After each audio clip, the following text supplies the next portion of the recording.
एक टॉपिक को होने दो, उसके बाद फिर चलेंगे। अब देखो तुम लोग को क्वेश्चन करा रहे थे, प्रिंसिपल ऑफ होमोजेनिटी समझ में आ गया होगा सबको, क्या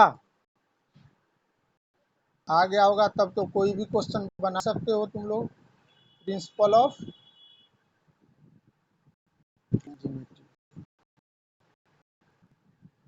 हेडिंग डाल लो, ठीक है, कोई भी बना सकते हो। एक क्वेश्चन नोट करो, फाइंड द, मेहनत किया होगा, find the dimensions of, find the dimensions of A W के ओमेगा, ठीक है। y इक्वल टू दिया हुआ ए sine omega t minus k x हो जाएगा। और y जो दिया हुआ है तुम्हारा डिस्प्लेसमेंट है, डिस्प्लेसमेंट y जो दिया हुआ डिस्प्लेसमेंट है, और t जो है वो टाइम दिया हुआ है, ठीक है। और x भी जो है वो तुम्हारा डिस्प्लेसमेंट है। ये x जो है डिस्टेंस, मान लो x क्या है, डिस्टेंस है।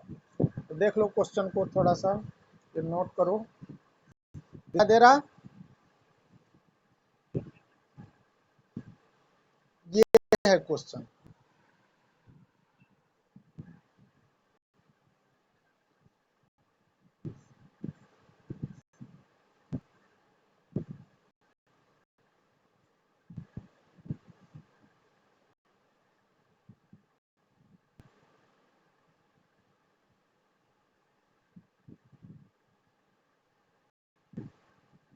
नोट हो गया क्वेश्चन?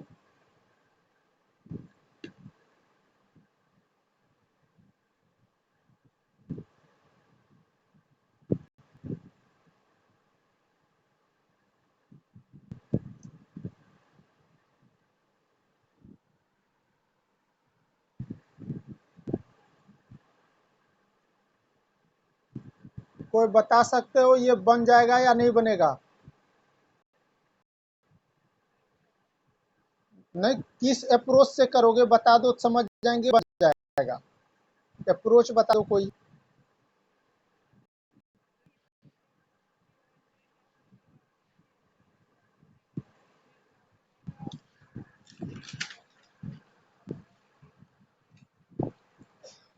हाँ, उसी उसी से हो जाएगा। नहीं, तुम बता सकते हो?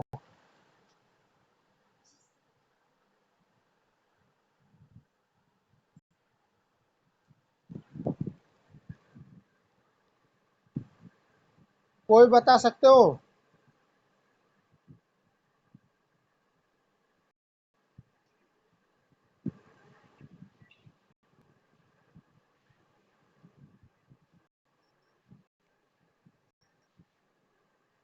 हाँ, और तो कैसे बनाओगे इसको, पूरे को लोगे डायमेंशनलेस?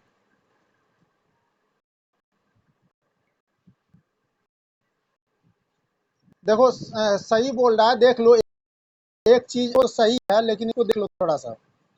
अब देखो ये एंगल है ना, एंगल ध्यान देना, साइन ओमेगा टी, ध्यान दो, दिया हुआ है ए साइन ओमेगा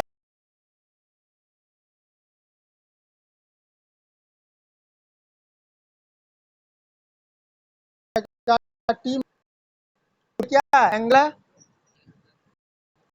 और एंगल तो डेंस होगा। अब देखो ये भी जो है ओमेगा टी, मेरा नेट प्रॉब्लम, ओमेगा टी भी मान लो 60 डिग्री है, के एक्स 30 डिग्री है, तो 60 भी है और 30 भी है। इसको लिख सकते हैं ए साइन, ऐसा फॉर्म होगा कि नहीं, 60 माइनस 30, इस टाइप से ही होगा, या 45 माइनस 30, इसी फॉर्म में होगा कि नहीं। ओमेगा टी का भी वैल्यू होगा एक, 90 हो 180 हो कुछ भी हो, ओमेगा टी का वैल्यू होगा 60 30 यही होगा, कुछ भी हो सकता है कि एक्स का भी कुछ वैल्यू होगा। ठीक है, ये तो एंगल हो गया दोनों, ये भी एंगल हो गया। एंगल क्या होता है? डायमेंशनलेस। इसका मतलब ध्यान देना, डायमेंशन ऑफ ओमेगा टी जो होगा वो m0 l0 t0 होगा कि नहीं, ये बता दो। क्या विजय?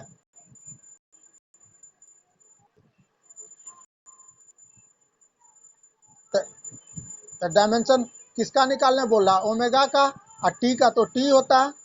इसका मतलब ये इधर m0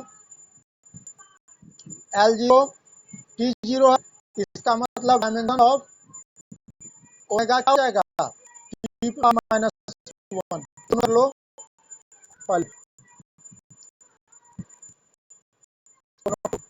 ऊपर से नोट करोगे तो ये एंगल है, पूरा एंगल डायमेंशनलेस होता है, तो इसका प्रत्येक पार्ट तो एंगल ही होगा, ओमेगा टी भी एंगल होगा, एक्स भी एंगल होगा, तो दोनों का डायमेंशन क्या होगा? डायमेंशनलेस होगा। इसको नोट कर लो, ठीक है। हाँ, होगा ही, शक लग रहा है क्या इसमें? ठीक है, मिटा दे इसको।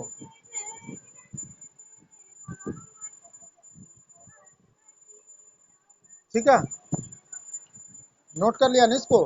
अब ऐसे ही लिखोगे क्या? डायमेंशन ऑफ के एक्स इक्वल टू क्या होगा? m0 l0 t0, तो k इंटू इसका तो l ही होता है, इक्वल टू m0 l0 कितना होता है? पावर में लिखेंगे ना, m0 l0 t0, इसका मतलब डायमेंशन ऑफ ये क्या हो जाएगा? l पे पावर -1 हो जाएगा। अब किसका बोल रहा है? अब ये बताओ a का डायमेंशन कैसे निकालेंगे?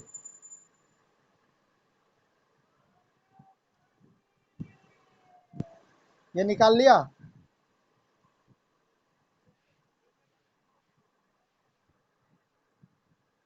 तो इक्वेशन तो यही था, y equal to a sine omega t minus k x. तो ये तो ओवरऑल डायमेंशन लेस हो गया। तो क्या आएगा? शक लग रहा, dimension of y equal to dimension of A, तो डायमेंशन ऑफ ए क्या हो जाएगा? इसका y तो डिस्प्लेसमेंट है, तो डायमेंशन क्या हो जाएगा? l हो जाएगा। क्लियर है सबका?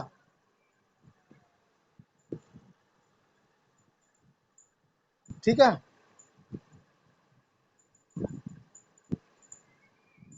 नोट कर लिया इसको। ठीक है, मिटा दें इसको।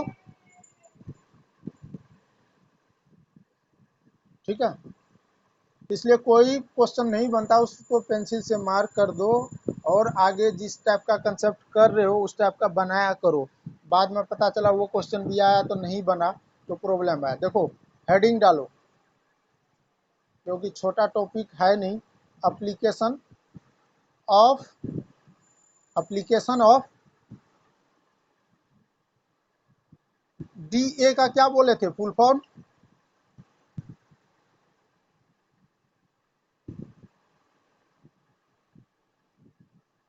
एप्लीकेशन ऑफ डायमेंशनल एनालिसिस बोले थे कि नहीं? और शॉर्ट में लिखे थे DA, याद है? बोले थे कहीं कहीं DA लिखेंगे, लेकिन तुम लोग को याद नहीं है। Dimensional application of dimensional analysis, पहला एप्लीकेशन इसका देखो,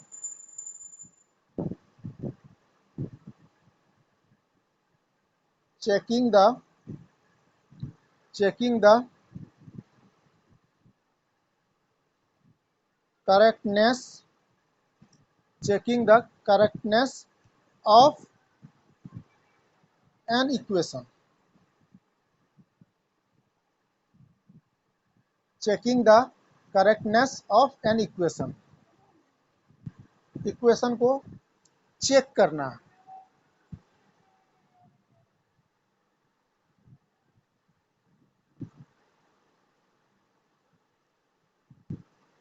नोट कर लिया।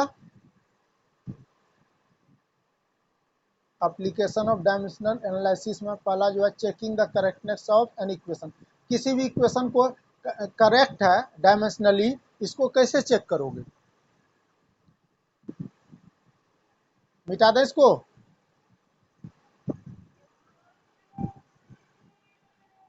कैसे चेक करोगे ये बताओ। तो इसमें क्या करेंगे, इसमें जो होगा ये नोट कर लो। For a correct equation, for a correct equation, for a correct equation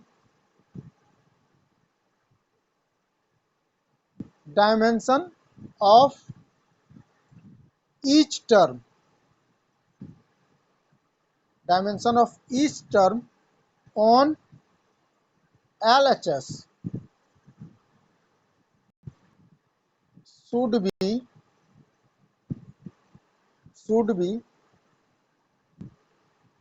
equal to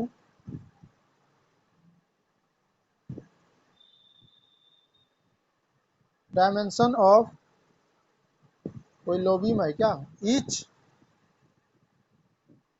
term on RHS। इसको नोट करो। इसमें क्या करना है, फॉर ए करेक्ट इक्वेशन तभी होगा जब dimension each term on LHS वो इक्वल होगा dimension of each term on RHS, तभी उसको डायमेंशन के आधार पर करेक्ट इक्वेशन बता सकते हो। ठीक है। For a correct equation dimension of each term on LHS should be equal to dimension of each term on RHS। लिख लिया होगा इसको कि नहीं लिखा? मिटा दे इसको, बता दो। ठीक है, एग्जाम्पल से समझते हैं। देखो डायमेंशन के आधार पर बोल सकते हो कि है, लेकिन मैथमेटिकली करेक्ट है कि नहीं वो बता पाना मुश्किल है। सिर्फ डायमेंशन के आधार पर बोल सकते हो। जैसे एग्जांपल फर्स्ट लेते हैं हम लोग, check the correctness, check the correctness of equation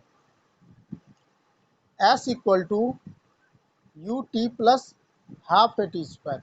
check कर सकते हो कि नहीं इसको कि सही है या नहीं है।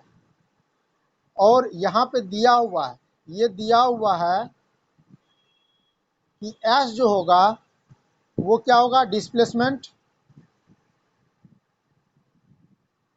एस डिस्प्लेसमेंट है, ए जो है एक्सेलरेशन है, ठीक है, टी क्या है, टाइम है, ठीक है, यू क्या है, वेलोसिटी है, इनिशियल वेलोसिटी दिया हुआ।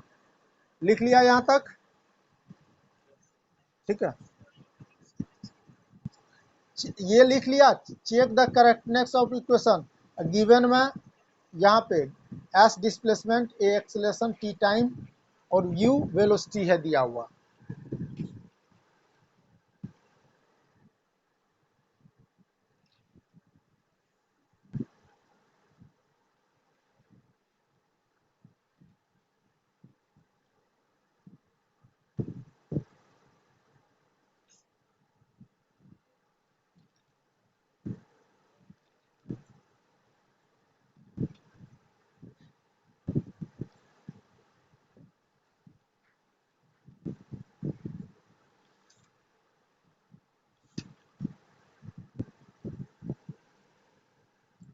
लिख लिया? तो चेक चेक कर लिया होगा इसको।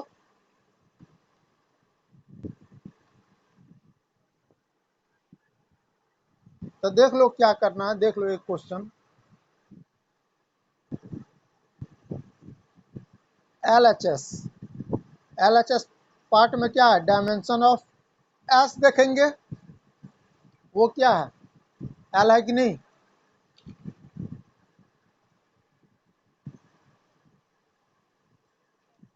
ठीक है, RHS साइड में देख रहे हैं डायमेंशन ऑफ यू टी देखना है, आरएचएस में है ना first term U T, you तो एल बाई टी होता है और ये कितना होता है टी, कट गया तो ये टर्म का भी डायमेंशन कितना आया, एल ही आएगा।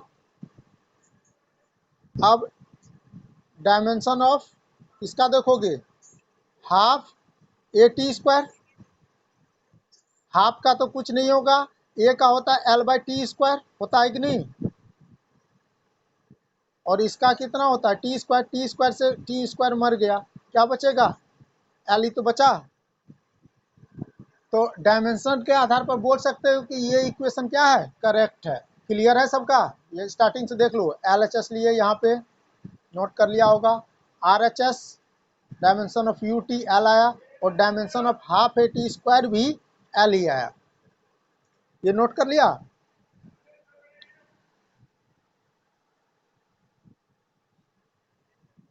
नोट किया। अब देखो एक चीज, इसी में यदि दे देगा कोई, मान लो कोई एस बराबर you t plus A t square, इसका भी डायमेंशन चेक, डायमेंशन के आधार पर बोल सकते हैं कि इक्वेशन सही है, बोल सकते हैं कि नहीं, सेम ही आएगा, लेकिन मैथमेटिकली तो ये गड़बड़ है, लेकिन डायमेंशन के आधार पर तो बोल सकते हैं ये इसका भी एल, इसका भी एल, इसका भी एल आएगा, तो बोल सकते हैं कि ये थोड़ा सा प्रॉब्लम है इसमें कि डायमेंशन के आधार पर इक्वेशन को, डायमेंशन के आधार पर तो इक्वेशन सही हो जाएगा, तो लेकिन मैथमेटिकली रॉन्ग इक्वेशन भी हो सकता है, समझ रहे हो, ठीक है। जैसे दे देगा तुमको दूसरा, इसमें भी करेक्ट करना है, जैसे t बराबर 2 pi under root L by G दे दिया, t बराबर 2 pi under root L by G, t क्या है पता ही होगा, टाइम है, l क्या है लेंथ है, ठीक है, और g क्या है acceleration due to, acceleration due to gravity है, जो कि 9th क्लास में पढ़ना भी था, एक्सेलरेशन ड्यू टू ग्रेविटी है। देखो ऐसा टॉपिक हम अभी स्टार्ट नहीं करना चाहते हैं जिसमें कि माथा खराब होगा, अब धीरे धीरे जाएंगे, इसलिए ये सब चीज़ को समझो, धीरे धीरे आएंगे उस चीज़ पे, इसलिए इसका डायमेंशन के आधार पर बोल सकते हो कि नहीं, निकाल सकते हो, नोट कर लिया ये, तो टी का तो कैपिटल टी हो जाएगा एलएचएस में, हम डायरेक्ट कर रहे हैं, और 2 पाई तो कांस्टेंट है अंडर रूट, एल का क्या हो जाएगा स्मॉल एल का एल ही रहेगा, और एक्सेलरेशन ड्यू टू ग्रेविटी का क्या होता है एल बाय टी स्क्वायर, होगा कि नहीं ये बताओ, एक्सेलरेशन ड्यू टू ग्रेविटी का क्या होता है L by T square, L से एल टी स्क्वायर का रूट, तो टी बराबर टी आ गया कि नहीं, ठीक है। तो acceleration due to gravity G बोलते हैं, ये 9th क्लास में भी पढ़ना है, पहले से पढ़ते आ रहे हो, ये करेक्ट है, कर लोगे इसको, होगा। एक चीज दे रहे हैं, देखते हैं तुम लोग को ये क्वेश्चन, उसके बाद फिर आगे बढ़ते हैं दूसरे टॉपिक पे, ठीक है, ये नोट कर लिया, नोट कर लिया। देखो क्वेश्चन दे सकता है इसमें भी, जैसे तीसरा क्वेश्चन दे रहे हैं, ये बताना कि ये डायमेंशन के आधार पर सही है या नहीं, एच इक्वल टू दिया हुआ है r rho g upon 2 rho cos theta, sorry 2s होगा यहाँ पे, ये रो से रो मर ही जाता, h equal to r rho g upon 2s cos theta, ठीक है। इसमें तुम्हारा एच जो है वो डिनोट करता है हाइट को, ठीक है, आर जो है वो रेडियस है, आर रेडियस है, रो तुम्हारा डेंसिटी है, रो डेंसिटी है, जी जो है वो एक्सेलेरेशन ड्यू टू ग्रेविटी है, एक्सेलेरेशन ड्यू टू ग्रेविटी है। देख लो, इसको नोट करो, ठीक है। एस जो है वो सरफेस टेंशन है, सरफेस टेंशन। एस जो है सरफेस टेंशन है, और थीटा जो है एंगल ऑफ कॉन्टैक्ट है, एंगल ऑफ कॉन्टैक्ट। दिखा रहे हैं, दिखा देंगे स्टार्टिंग से नोट कर लेना। देखो यहाँ पे स्टार्टिंग में नोट करो, H equal to r rho g upon 2s cos theta, ये इक्वेशन।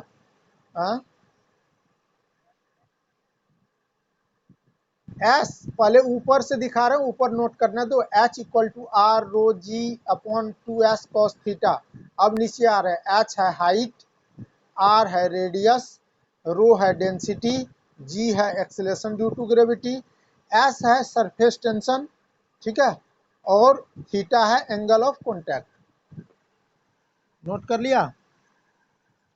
तो ये बताना है कि डायमेंशनली करेक्ट है या इनकरेक्ट है। क्वेश्चन नोट कर लिया।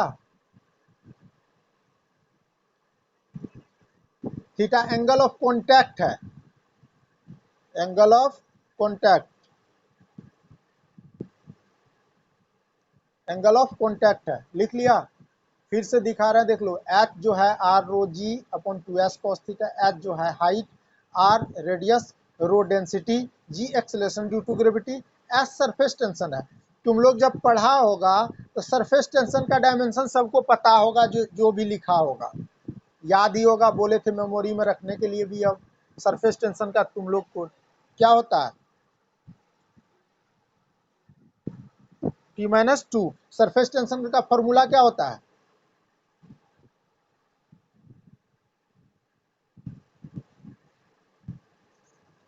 हाँ, गुड। देख लो, सरफेस टेंशन का जो फॉर्मूला आता है, force per unit length is called surface tension, ठीक है। किसी भी लेंथ पर, किसी भी लेंथ पर जो फोर्स लग रहा है, तो वो फोर्स, और जिस लेंथ पे लग रहा है, force per unit length is called surface tension. तो फोर्स का डायमेंशन जानते ही हो और लेंथ जानते ही हो, तो सरफेस टेंशन का निकाल लोगे। बताओ सनी, ये डायमेंशनली करेक्ट है या इनकरेक्ट? क्वेश्चन नोट कर लिया होगा सब कि नहीं किया?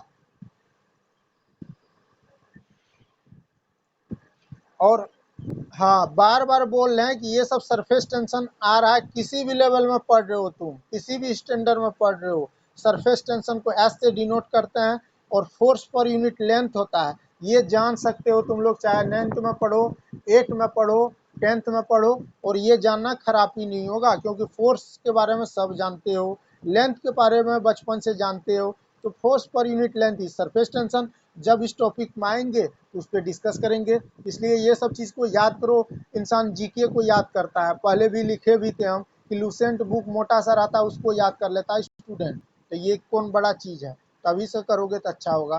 तो ये देख लो, निकाल लिया होगा सब। एल एच एस में बताओ, एच क्या है? हाइट है। हम डायरेक्ट लेके बढ़ रहे हैं, तो लेंथ ही होगा एल एच एस में।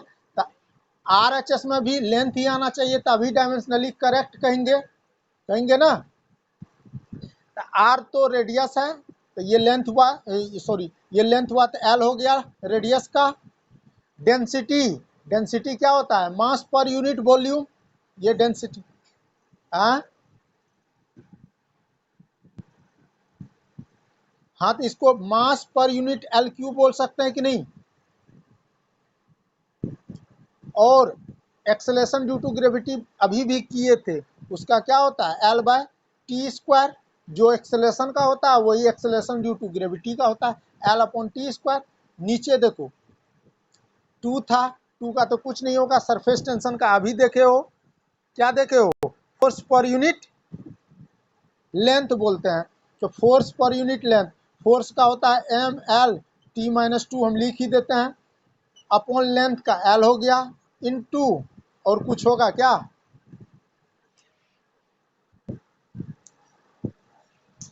और कुछ होगा क्या, बताओ? अब देखो, ये ऊपर में 2 एल आया, देख लो, ये एल और ये एल, ये 3 एल में से एक एल चला गया, कट जाएगा, ये एल कैंसिल। समझ पा रहे हो सब कि नहीं समझ पा रहे हो? अब ये बताओ, ये टी पर पावर -2, ये एम एम कैंसिल होगा, क्योंकि फर्स्ट टर्म को 4 से मल्टीप्लाई करते हैं और सेकंड को थर्ड से, तो ये कट जाएगा। ये बताओ, और ये t-2 है और टी स्क्वायर है, दोनों मल्टीप्लाई होगा तो ये भी कटेगा। ठीक है, तो बच क्या गया एल एच एस में, देख लेना, 1/l बचा, देख लेना। और फिजिक्स पढ़ रहे हैं, और ये कट्टम कुट्टी का खेल बताने वाले नहीं है, ये देख लेना 1/l। और एल एच एस में क्या बचा, एल बचा, तो यहाँ एल पे पावर -1 आया कि नहीं? ये डायमेंशनली करेक्ट नहीं है। इसका मतलब ये तब हो सकता है करेक्ट, ध्यान देना, जब h equal to 2s cos theta अपॉन r रो g होगा, तब इसका डायमेंशन सही होगा। समझ में आएगी नहीं आया? ये उल्टा दिया हुआ था तो ये डायमेंशनली करेक्ट नहीं था, इस केस में करेक्ट होगा। तो ये सब इक्वेशन आने वाला है जब टॉपिक पढ़ोगे आगे। ठीक है, जब आगे पढ़ोगे तो ये सब चीज आने वाला है, इसलिए इसको करो, नोट कर लिया होगा इसको। ठीक है, मिटा दे इसको, नोट कर लिया। इसीलिए देख लो, जो भी जूनियर क्लास में भी पढ़ रहे हो, ये मैथमेटिक्स वाला कैलकुलेशन को जबरदस्त कर लो। अभी सिंपल सिंपल हो रहा है, आगे एक्सपोनेंट ये सब जो पढ़ते हैं हम लोग, सिर्फ वहीं पे सॉल्व करने के लिए नहीं, हम अपना कैलकुलेशन फास्ट करने के लिए पढ़ते हैं। ठीक है, अब देखो एक टॉपिक है, तुम लोग दूसरा टॉपिक,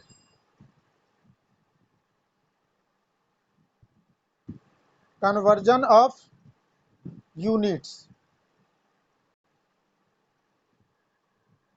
कन्वर्जन ऑफ यूनिट्स है। ठीक है, इसमें ये नोट कर लो, एक फॉर्मूला है n1u1 इक्वल टू n2u2। और 9th क्लास में ही तुम लोग पढ़ते आ रहे हो, 9th क्लास से ही यदि दे देंगे कि 1 न्यूटन को कितना की इक्वल होता है, 10⁵ डाइन की इक्वल होता है कि नहीं? ये 9th क्लास में पढ़ चुके हो। 1 जूल जो होता है वो 10⁷ अर्ग होता है, ये 9th क्लास में प्रूफ भी पढ़ना। क्या? तो ये यूनिट के आधार पर कर सकते हो तुम लोग, 1 newton equal to 10⁵ dyne, 1 joule equal to 10⁷ erg. ये नोट कर लिया सब?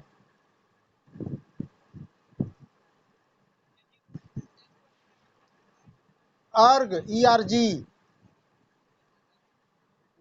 1 जूल इक्वल टू 10⁵ अर्ग, 1 न्यूटन इक्वल टू 10⁵ डाइन। ये तो बचपन से ही पढ़ते आ रहे हो। मिटा दे इसको। आप देखो, यदि कहेंगे तुम लोग को कि 1 न्यूटन को 10⁵ डाइन में कन्वर्ट करो, इसका प्रूफ बताओ, फटाक से बता दोगे, बहुत सारे स्टूडेंट। तो 1 न्यूटन किसके इक्वल होता है, ये बताओ। 1 न्यूटन, जैसे फोर्स का यूनिट है न्यूटन, फोर्स SI यूनिट होता है न्यूटन, होता है। अभी बेसिक जा रहे हैं, देख लो 9th का भी है तो थोड़ा बहुत ये कर देते हैं। फोर्स SI क्या होता है, न्यूटन होता है ना। और ये न्यूटन होता है किसके बराबर होता है SI में, 1 न्यूटन, कोई बता सकते हो? kg मीटर पर सेकंड स्क्वायर। ठीक है, ये सब कन्वर्जन जानते हो, 1 kg इक्वल टू 1000 ग्राम और 1 metre equal to 100 centimetre upon second square, यानी आ गया 10⁵ ग्राम देख लो 9th क्लास के लिए भी ये पढ़ना है, सेंटीमीटर पर सेकंड स्क्वायर, यही ग्राम सेंटीमीटर पर सेकंड स्क्वायर बोलते हैं। तो 1 न्यूटन इक्वल टू 10⁵ डाइन।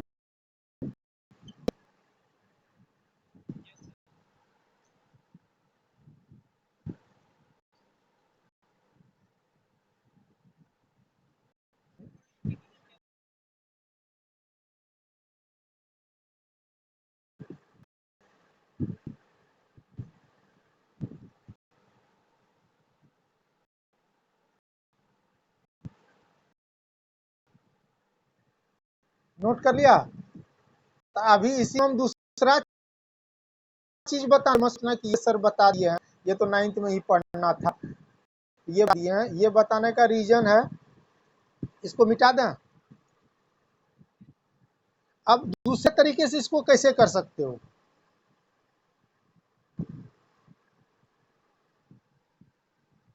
ठीक है, अब देखो इधर रखो SI, इधर रखो CGS।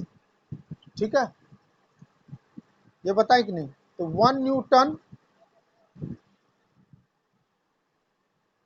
न्यूटन है, इसको कितने के बराबर बोल सकते हो? 1 kg मीटर पर सेकंड। देखो इसमें अच्छा अच्छा क्वेश्चन भी देता है, इसलिए ये सिंपल चीज को समझ रहे हैं, ये on the basis of dimension के आधार पर। ठीक है, और 1 डाइन जो होता है वो कितने को होता है? अभी पढ़े 1 ग्राम सेंटीमीटर पर सेकंड स्क्वायर, अभी किए है ना? तो हमको करना क्या है, यहाँ देखो N1 जो है 1 है, ध्यान देना, N1 कितना है यहाँ पे? 1। हमको निकालना है कि N2 कितना होगा, ध्यान देना। N1 कितना है? 1। N2 कितना होगा, ध्यान देना। अब इस केस में M1 कितना है? M1 किस में है? kg में है ना?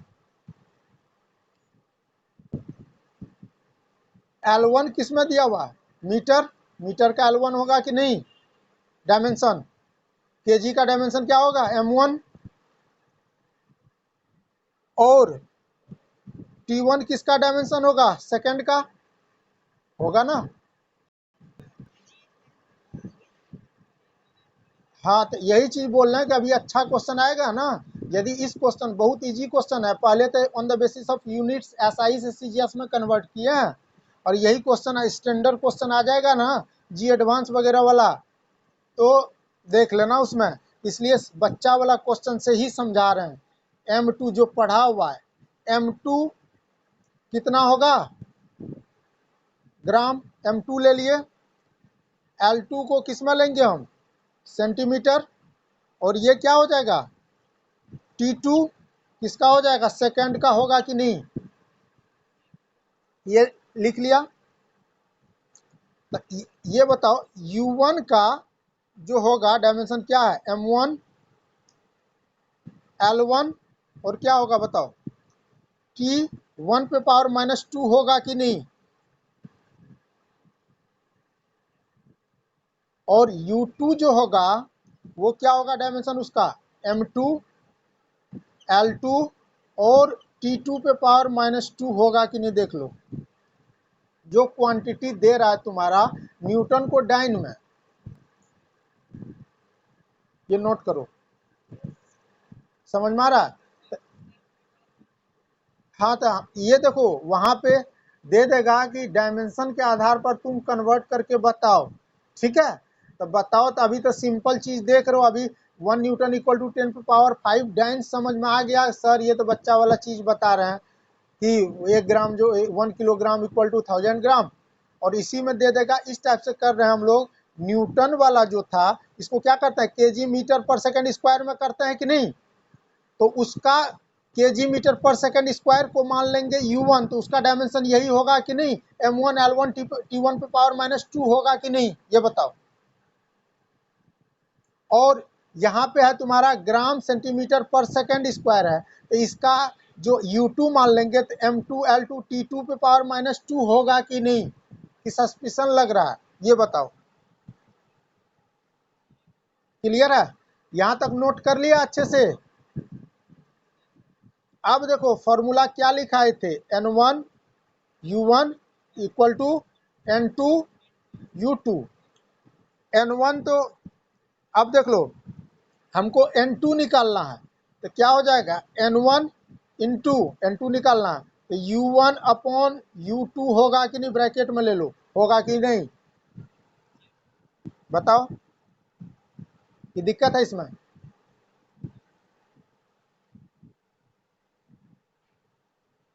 दिक्कत है। अब U1 में U2 डिवाइड करेंगे, कर रहे हैं ना यहाँ पे, ये बताओ कर रहे हैं?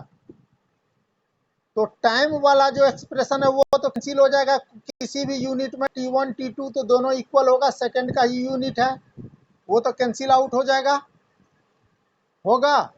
बचेगा क्या तुम्हारा, N1 तो 1 ही है तुम्हारा, ठीक है, और U1 कितना था, M1 L1 था, और तो M1 बाय M2 हम डायरेक्ट लिख रहे हैं, ये ब्रैकेट में ले लो इसको, और ये L1 बाय L2 हो जाएगा कि नहीं ब्रैकेट में, बताओ यही बचेगा कि नहीं?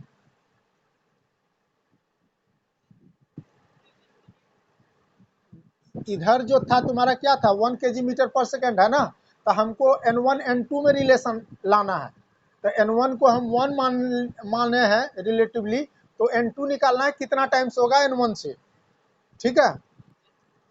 तो अब ये बताओ क्या करेंगे इसमें, M1 upon M2 into L1 upon L2 को क्या करेंगे, यहाँ तक नोट हो गया सबका? अब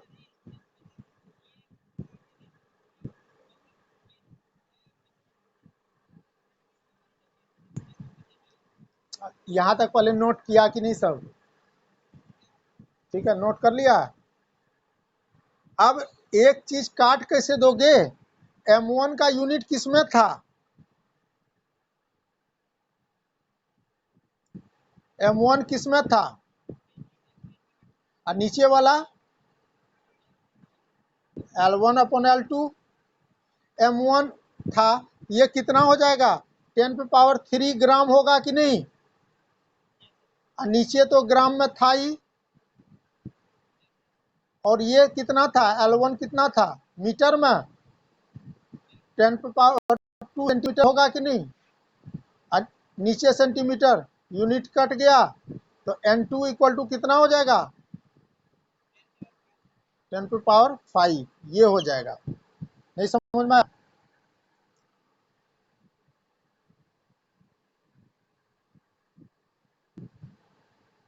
ठीक है,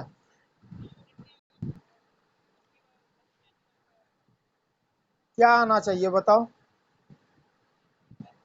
न्यूमेरिकल वैल्यू है ना 10 पे पावर 5 हो जाएगा ना तुम्हारा, अब उसके बाद रख दो उसमें N1 U1 equal to N2 U2 था ना, तो 10 पे पावर यानी 10 पे पावर 5 ये टाइम्स हो जाएगा ना, ठीक है। ये क्लियर है कि नहीं है क्लियर, इस टाइप का देख लेना, क्वेश्चन सब होगा, बहुत सारा क्वेश्चन है, अच्छा अच्छा। सनी क्लियर है तुम्हारा?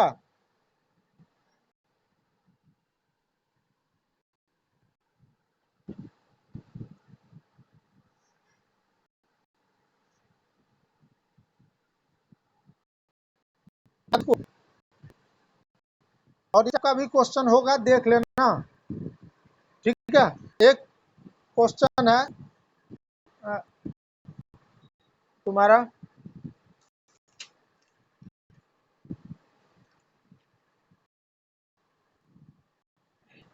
ये लिखो, the value of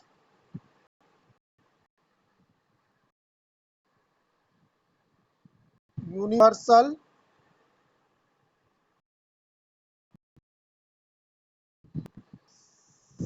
the value of universal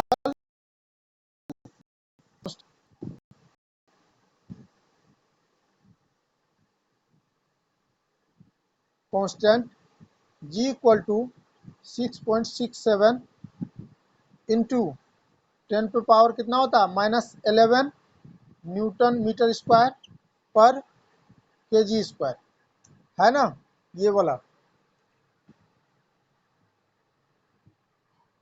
ये जो दिया हुआ किस यूनिट में दिया हुआ ये बताओ।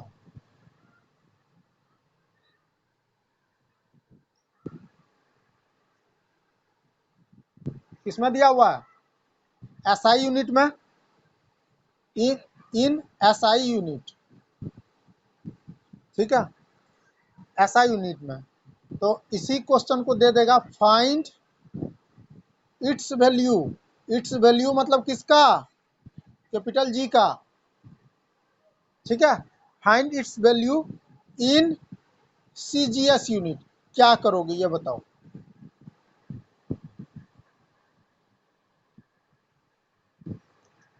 बन जाएगा, ठीक है। एच डब्ल्यू नोट कर लो, कर लेना ये, ठीक है, कर लोगे ना, कर लेना, ठीक है, हो जाएगा सनी।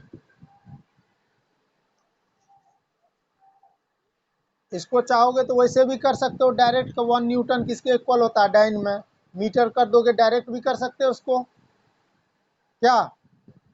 लेकिन डायमेंशन वाला जो पढ़े हो उसके आधार पर भी कर सकते हो तुम लोग, ठीक है। मिटा दे इसको, नोट कर, नोट कर लिया ना सब।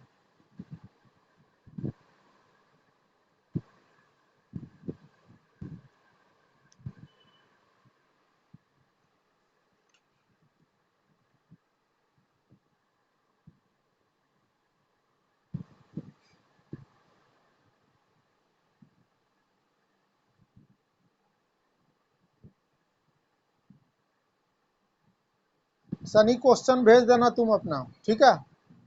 लिमिटेशंस ऑफ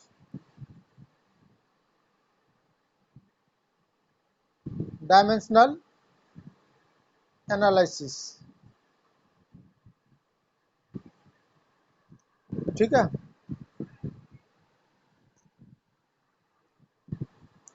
अब एक चीज इसमें बताना था, वो ये हो गए, छोड़ दिए इसमें।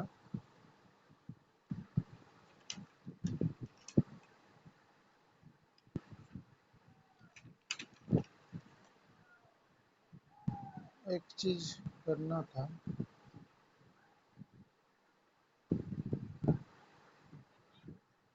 हम्म,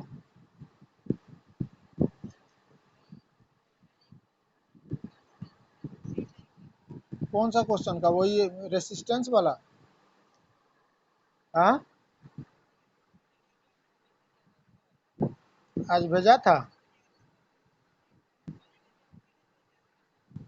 अच्छा, नहीं देख पाए, उसको देखना पड़ेगा।